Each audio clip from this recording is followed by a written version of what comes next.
बिस्मिल्लाहिर्रहमानिर्रहीम। अस्सलामुअलैकुम viewers, welcome to my YouTube channel cooking with Hifsa. आज हम बना रहे हैं भिंडी गोश्त, जो कि बहुत ही टेस्टी बनता है। तो सबसे पहले आपने फ्लेम ऑन करके कढ़ाई में ऑयल ऐड करना है। तो मैंने यहाँ पे हाफ़ कप ऑयल ऐड किया है। अब हम इसमें ऐड करेंगे एक लार्ज साइज़ की प्याज, जिसे मैंने स्लाइसेस में कट कर लिया है। ऐसे मिक्स करके मीडियम फ्लेम पर जो है वो प्याज को पका लेंगे, जब तक कि प्याज जो है वो सॉफ्ट नहीं हो जाती। आपने प्याज का कलर चेंज नहीं करना है, प्याज को ब्राउन नहीं करना है, बस प्याज को तब तक पकाना है जब तक कि प्याज सॉफ्ट ना हो जाए। जब प्याज थोड़ी सॉफ्ट हो जाएगी तो हम इसमें ऐड करेंगे 1 टेबल स्पून लहसुन अदरक का पेस्ट।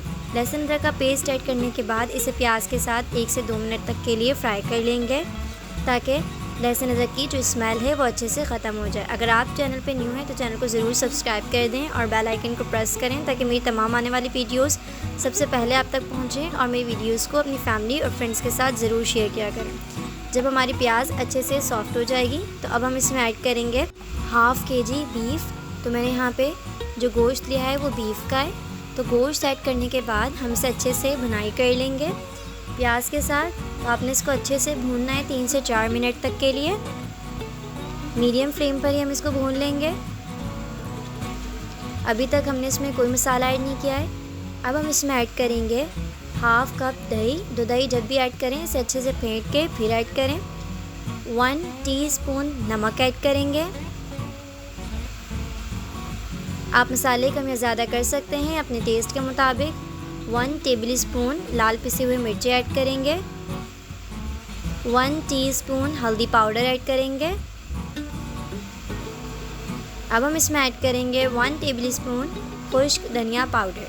तमाम मसाले ऐड करने के बाद हम इसे अच्छे से मिक्स करेंगे और इसकी भुनाई कर लेंगे। तो आपने इसकी दही के साथ अच्छे से भुनाई कर लेनी है। अगर आपके पास दही ना हो तो आप टोमेटो पेस्ट भी ऐड कर सकते हैं। टमाटर ऐड नहीं करेंगे कि लंबे लंबे जो है उसके फिर छिलके मुंह में आएँ, तो इससे भिंडी गोश्त अच्छा नहीं लगता। तो हमने मसाले की अच्छे से भुनाई करनी है जब तक कि ऑयल जो है अलग नहीं हो जाता।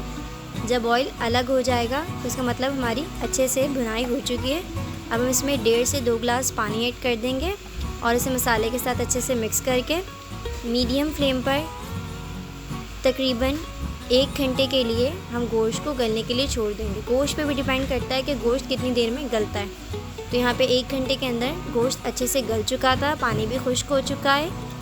तो आपने इसकी मज़ीद एक दफ़ा भुनाई कर लेनी है। देखिए ऑयल जो है वो बिल्कुल अलग हो चुका है, इसकी बहुत अच्छे से भुनाई हो चुकी है। अब हम इसमें ऐड करेंगे भिंडियाँ। तो मैंने यहाँ पे 250 ग्राम भिंडियाँ ली हैं और 4 से 5 हरी मिर्चें ली हैं।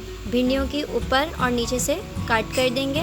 तो अब हम भिंडी और हरी मिर्चें ऐड करेंगे और इसको मिक्स कर लेंगे 1 से 2 मिनट तक, और इसकी हम अच्छे से भुनाई कर लेंगे भिंडी के साथ गोश्त की। तो मज़ीद 3 से 4 मिनट तक हम इसकी भुनाई करेंगे मीडियम फ्लेम पर ही। इससे बहुत अच्छा फ्लेवर आता है, ये बहुत ही अच्छी बन के तैयार होती हैं। आप इस रेसिपी को ज़रूर ट्राई करें। ये घर में बहुत अच्छे तरीके से बन जाती हैं, घर के मसालों से तैयार हो जाती है। अब हम इसमें ऐड करेंगे 1.5 से 2 गिलास पानी, या आपको जितना शोरबा रखना हो, और इसको मिक्स करके हम इसको मीडियम फ्लेम पर जो है 20 मिनट तक के लिए पकने के लिए छोड़ देंगे, ताकि भिंडी जो है वो अच्छे से गल जाए। तो एक जो है हम पहले जेंटल सा जो है इसमें जोश दे देंगे। जब हंडिया में जोश आ जाएगा तो हम इसे कवर करके रख देंगे 20 से 25 मिनट तक के लिए। उम्मीद है आपको ये रेसिपी पसंद आई होगी। तो अब हमने इसे 20 मिनट तक के लिए पका लिया था। तो हमारा सालन जो है वो बिल्कुल बन के रेडी हो चुका है, क्योंकि ऑयल अलग हो गया है, भिंडी अच्छे से गल चुकी है, गोश्त हमने पहले ही बहुत अच्छे से गला लिया था। अब हम इसे डिश आउट कर लेंगे और नींबू के साथ सर्व करेंगे। तो हमारी ये रेसिपी यहीं पे कंप्लीट होती है। उम्मीद है आपको रेसिपी पसंद आई होगी। अगर आपको ये वीडियो पसंद आई है तो वीडियो को लाइक, शेयर, कमेंट करें और चैनल को सब्सक्राइब करें। जज़ाकल्लाहु खैर। अल्लाह हाफ़िज़।